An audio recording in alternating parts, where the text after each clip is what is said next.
Ya sadar dari Islam. Ya, Iha Purwanti, saya mau tanya dulu. Anda muslimah? Iya. Sudah sering nonton Idris TV? Iya. Sering. Sering. Masih Islam? Masih. Sungguh nekat yang nyata. Bagaimana mungkin Purwanti sering nonton Idris TV tapi masih Islam? Allah, Allah. Kan pengen tahu maksudnya itu ajarannya gimana gitu. Ajaran apa? Edis. Baik.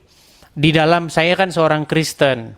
Jadi saya akan memberitakan apa ajaran Kristen dan saya akan memberitakan apa ajaran Islam. Di dalam ajaran Kristen beberapa kali Tuhan Yesus mengatakan kepada orang-orang yang berdosa. Contoh misalnya kepada orang yang lumpuh.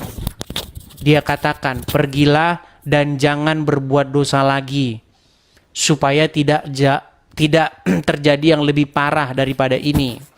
Kepada seorang yang didapati ini dikatakan juga seperti itu. Tuhan Yesus selalu mengatakan, "Pergilah dan jangan berbuat dosa lagi." Ketika ada orang datang kepada Yesus, dikatakan selalu begitu. Disuruh bertobat, jangan berbuat dosa lagi. Nah, beda dengan ajaran Islam. Ajaran agama Islam itu kebalikannya. Kalau nggak bikin dosa, malah dimusnahkan sama Allah. Coba, Purwanti. Aku deg-degan Jangan deg-degan, jangan deg-degan. Coba, Purwanti, kira-kira Purwanti, menurut logika kamulah, mana yang lebih akan kamu ikuti? Ajaran Yesus atau ajaran Muhammad? Muhammad. Sungguh nekat yang Sebentar, Bang Edis. Gimana? Bang Edis mau nanya. Apa itu? Di luar jalur itu ya. Boleh? Luar jalur? Ini kita selesaikan Enggak, dulu. di luar. Enggak mau nanya. Kenapa? Oke lah, baiklah. Kalau, Apa? Oke, silakan. Mungkin kamu ganti tema, silakan. kenapa? Kalau hari kiamat itu nanti menjelang kiamat, Nabi Muhammad itu kan yang terakhir ya. Kenapa nanti yang diturunkan kok malah Nabi Isa yang untuk membunuh Dajjal? Ya karena Muhammad sudah meninggal. Muhammad sudah ada di alam kubur. Iya, kenapa yang meninggal malah yang terakhir? Ya itu kan sudah saya upload di video saya. Makanya ketika kita belajar agama Islam, pastilah kita akan meninggalkannya. Coba ya, Purwanti. Menurut agama Islam, siapakah nabi yang terakhir? Nabi Muhammad. Menurut agama Islam pula, siapakah nabi yang akan datang? Maksudnya datang gimana? Nanti nabi yang akan datang di akhir zaman dan membunuh Dajjal siapa? Nabi Isa. Berarti siapa nabi yang terakhir? Nah, kan? Setiap satu statement di dalam agama Islam itu akan memukul kepala orang yang membacanya. Iya. Bagaimana mungkin kamu percaya Muhammad nabi terakhir? Tetapi di detik yang sama kamu percaya akan datang lagi nabi setelah Muhammad, namanya Nabi Isa. Sedangkan Dajjal itu kan katanya suka itu kayak mitnah gitu ya, terus kayak adu domba orang. Ini bukan masalah Dajjal itu adu domba atau bagaimana. Artinya iman Islam itu sudah bubar kalau dikatakan bahwa Muhammad itu nabi terakhir. Sementara setelah dia masih akan datang nabi. Betul nggak? Iya. Iya. Kalau kamu sering nonton channel saya, Purwan, enggak, kamu nonton channel saya itu hanya lewat-lewat saja atau benar-benar kamu tonton betulan? Belum lama itu kan aku pas lihat di akun temen ada yang ini, Edis TV, aku nyimak. Terus buka Facebook juga ada. Iya, kepada yang gini-gini kalian perlu share ini biar mereka ini mengenal kebenaran. Jadi banyakin kalian share siaran ini. Share kepada sebanyak-banyaknya umat muslim. Begitu. Karena mereka harus mendengar ini. Jadi begini, Purwanti. Saya tahu kamu tidak mempelajari agama Islam. Itulah sebabnya kamu masih Islam. Saya tahu itu. Coba, Purwanti. Hal apa yang membuat kamu itu kok masih bersikeras memilih Muhammad padahal kamu sudah nonton channel ini? Kebaikan apa memangnya yang hendak kamu teladani dari Muhammad? Karena udah dari orang tua agamanya itu. Nah, iya, berarti karena tidak mau mikir. Coba seandainya kamu berpikir, Purwanti, Tuhan Yesus mengajarkan supaya jangan berbuat dosa. Muhammad sebaliknya mengajarkan kalau kamu nggak bikin dosa, kamu akan dimusnahkan. Bahkan sebenarnya kamu itu kalau berbuat dosa, kalau kamu mencuri, korupsi, Allah itu tidak akan menghukum kamu. Coba, kamu percaya nggak dengan qadarullah, takdir Allah? Iya, makanya itu kan ada qadar dan qadar itu udah apa, nasib seorang udah digariskan ya. Udah digariskan sama Allah kan? Tapi Misalnya iya, seseorang, tapi kenapa nasib orang itu tidak bisa berubah kalau orang itu sendiri tidak mau merubahnya? iya, makanya Kalau itu udah digariskan, bertentangan. kenapa harus Kan ada ayat di dalam Al-Quran yang mengatakan sesungguhnya Allah tidak akan merubah satu kaum jikalau kaum tersebut tidak mau merubahnya, betul? Iya, iya. Nah, makanya masalahnya itu bertentangan dengan statementnya Allah. Kalau sudah ditakdirkan Allah, gimana mau berubah lagi? Betul nggak? tapi kenapa nggak bisa berubah kalau kita nggak berusaha, itu yang bikin pusing. Kenapa nggak sinkron? Iya, makanya saya bilang bikin pusing. Ajaran agama Islam memang bikin pusing, Purwanti. Iya. Bukan begitu, maksudnya itu kalau belajar kan bukan cuman kulitnya aja, dalamnya juga. Coba pelan-pelan ya, Purwanti ya. Ya. Menurut hadis, menurut perkataan Muhammad, sesungguhnya takdir manusia itu sudah ditetapkan, sudah dituliskan, bahkan sebelum diciptakan pun sudah dituliskan. Betul? Artinya kalau ada seorang wanita muslimah korupsi misalnya, itu sudah takdir Allah nggak? Nggak tahu, itu salah orangnya kali. Kok salah orangnya? Bukankah manusia itu hanya Iya, udah menjalankan garisnya takdir? kali. Iya, kayak wayang kan. Iya, Tergantung wayang. dalamnya kan. Wayang, makanya dalam agama Islam itu manusia itu hanya wayang saja. Semua sudah ditentukan, ditetapkan oleh Allah. Jadi kalau ada seorang muslimah ditakdirkan untuk korupsi, berarti yang bikin dia korupsi siapa? Nah, Nafsunya. bingung kan? Nafsunya Bingung kan? kan, dalam diri manusia ada nafsunya juga. Bukankah Allah yang menetapkan? Bukankah Allah yang sudah menuliskan suratan tangannya? Iya. Jadi serba nggak masuk akal memang. Satu bilang katanya mengikuti hawa nafsu. Satu bilang bukankah Allah sudah menetapkan takdirnya? Kan bingung. Pusing. Bingung, memang bingung. Makanya saya pernah bilang, semakin dipelajari agama Islam itu, semakin dekat waktunya untuk meninggalkannya. Kan aku punya temen non muslim, jadi aku lihat Edis TV. Ya, maksud saya begini, Purwanti. Kalau kamu menonton, coba kamu renungkan gitu loh perkataan saya itu.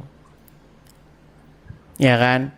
Mumpung belum Ya kayak yang lihat kayak yang lihat kayak orang haji itu kayak nyium-nyium Ka'bah Nyium-nyium itu batu. emang kalau ya itu aku lihat kan itu kalau dilihat-lihat itu emang kalau kita kayak kesana apa ya bukan pakai hati gitu itu sama saja nyembah berhala sih. Ya iyalah. Ya iyalah. Makanya menurut aku kalau buat orang yang punya duit banyak itu sebelum ke sana itu lihat orang sekitarmu yang membutuhkan bantu dia gitu daripada ke sana kayak gitu kayak ngelilingi Ka'bah kan gitu kayak orang Muter-muterin nyembah batu, ya kan? Nyium-nyiumin batu. Memberi iya terus salam kepada pulangnya dapat gelar haji kan itu kayak Iya. gimana gitu loh. Ya itu namanya bisnis Arab. Iya. Tapi saya senang Purwanti, artinya kamu nangkep dengan pesan yang saya sampaikan. Artinya kamu berpikir kan. Nah, umat muslim saya rasa tidak satu dua yang seperti kamu yang nonton channel ini. Soalnya kan itu kan aku orang Jawa ya, jadi kan Mm-mm. nggak harus apa belajar agamanya kan agama itu banyak aliran Jawa apa Islam itu. Hmm. Jadi kayak aku ikut yang kepercayaan juga sih maksudnya. Kayak nggak melulu kayak syariat aja itu. Kalau syariat kan tergantung pada buku. Hmm. Ya gitu. Maksudnya kayak Emang arti belajarnya haji itu apa sih? kayak perjalanan gitu kan. Kalau diterjemahkan ke dalam bahasa Indonesia apa arti haji itu? Kan nggak Apa tahu sih? kan makanya. Pergi haji bila mampu kan kayak Iya, perjalanan haji itu, jauh. haji itu adalah sapaan kepada tamu, pengunjung. Iya, makanya saya bilang orang Islam itu sering menggunakan kosakata bahasa Arab, tapi mereka tidak tahu. Makasih yang sudah berbagi. Tapi itu Purwanti yang mau saya bilang sama kamu. Jangan sia-siakan waktu, ya kan? Kamu sering dengar, kita sudah sering membandingkan di sini ajaran Yesus dengan ajaran Muhammad. Itu sudah sering kita bahas. Ya, apa yang membuat kamu berat begitu untuk meninggalkan Muhammad dan mengganti Muhammad dengan Yesus itu apa yang membuat kamu berat? Aku sendiri maksudnya itu aku kan Islam, cuman aku kan kayak kepercayaan Jawanya ya. Jadi apa ya? Ada kata-kata itu gini. Apa itu kalau Tuhan udah menyatu dengan dirimu, apa saja bisa kamu beli gitu misalnya gitu. Cuman cara menyatukan diri dengan Tuhan itu aku masih nggak bisa, susah gimana caranya menemukan sedangkan kita masih bingung. Ya, jadi begini ya. Kalau kita itu di dalam Kristen ada yang namanya Roh Kudus, rohnya Tuhan. Atau mungkin kalau bahasa Jawanya itu Roh Suci. Ya, pernah dengar? Ya. Ya, Roh Kudus atau Roh Suci. Nah, itu di dalam agama Kristen itu adalah yang menuntun, yang mengendalikan supaya seseorang itu hidup sesuai dengan kemauan Tuhan. Makanya ada lagunya supaya Roh Kudus itu hadir, tinggal di hati orang. Nah, itu maksudnya supaya kita itu menyatu dengan Tuhan. Nah, ketika Roh Kudus tinggal di hati seseorang, maka orang tersebut akan berjalan di dalam kebenaran. Gitu loh. Nah, sedangkan di Muslim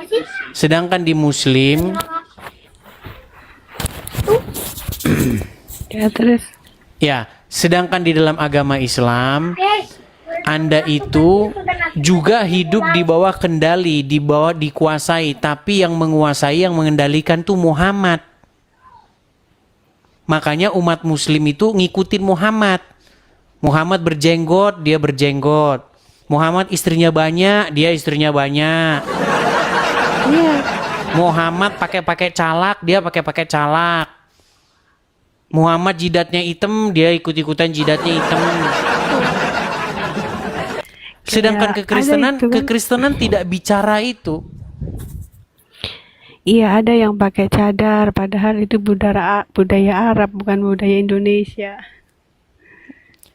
Iya, biasanya kalau pakai cadar, ya yang penting nggak Tutup masukin aurat. itu loh, masukin ini.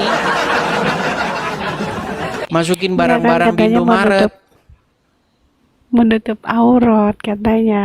Padahal itu budaya Arab. Kita di Indonesia. Iya, jadi maksudnya begini, biar kita tidak melebar kemana-mana. Yang saya ingin sampaikan begini, kamu kan tadi berkata bagaimana cara kita itu terkoneksi lah mungkin bahasanya, tapi bahasamu tadi adalah menyatu, betul nggak?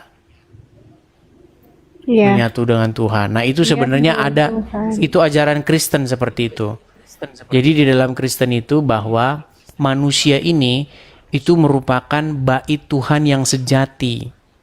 Tahu bait nggak? Itu kan aku bahasa Jawa itu pas di pesantren itu Pak Ustadznya bilang, yen Allah wis manjing ning awakmu apa wae bakal iso ketuku. Iya, maksudnya begini. Ustadznya bilang, Kalau di dalam kekristenan, tubuh kita ini adalah rumah Tuhan yang sejati atau bait Tuhan yang sejati. Makanya supaya Tuhan itu tinggal di diri kita. Bagaimana? Yaitu rohnya itu tinggal di hati kita. Supaya roh itu mengendalikan diri kita, begitu. Itu dalam ajaran Kristen.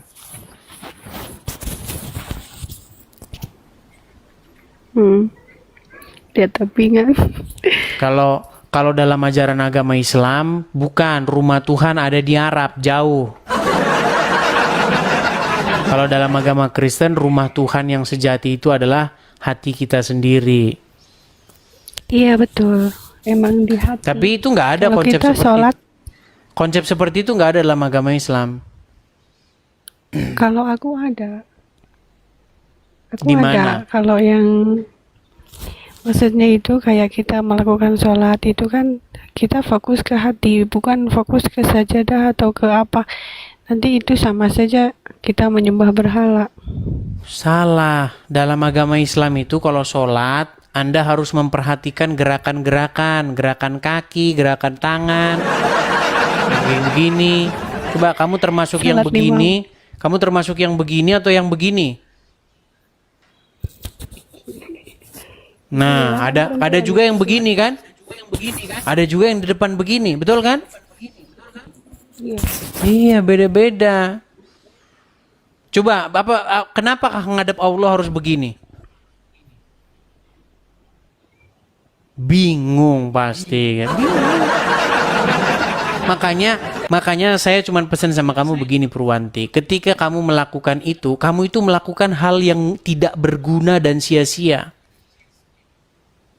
Coba apa gunanya kamu kalau begini? Gunanya apa saya tanya? Berdiri itu sama dengan apa ya? Aku lupa weh. Iya. Kadang-kadang posisi kakimu juga harus ya begitu duduk tahiyat itu. Iya. Ya. Kalau Kenapa harus begitu duduknya? Sampai sekarang orang muslim nggak bisa jawab itu.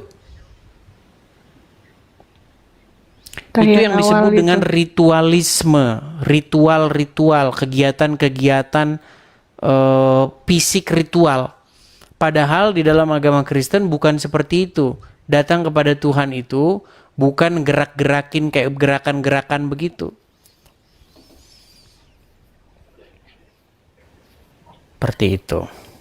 Ya itulah Purwanti, intinya ya mungkin kamu baru nonton channel saya rasa dikit ya. Kalau kamu sudah sering nonton channel saya, Saya pastikan kamu pasti tidak seperti ini lagi. Ya, saya berharap sama kamu meresapi atau bila perlu lihat konten-konten saya yang lain begitu. Karena kalau kamu di dalam agama Islam itu, kamu itu dijanjikan oleh Allah perempuan-perempuan yang berpayudara besar. Itulah yang akan diberikan kepadamu sebagai hadiah. Kok gitu? Loh, memang itu ayat Al-Quran.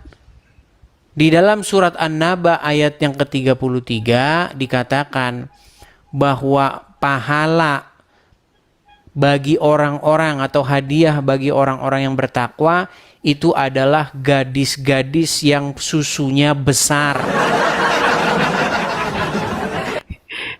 Malah Alhamdulillah ketawa. dong. Gimana? Ya alhamdulillah. Buat apa kamu? Ya kan udah gede. Gimana? aduh, gawat. Aduh. Oke lah, saya rasa gini aja lah, Purwanti. Cobalah kamu renung-renungkan dulu, ya. Nanti kalau kamu sudah renung-renungkan, sudah bagus nanti kamu merenungkannya, kamu bisa naik lagi Ini ke sini. takut temanku lihat aku. Takut temanmu lihat, maksudnya gimana?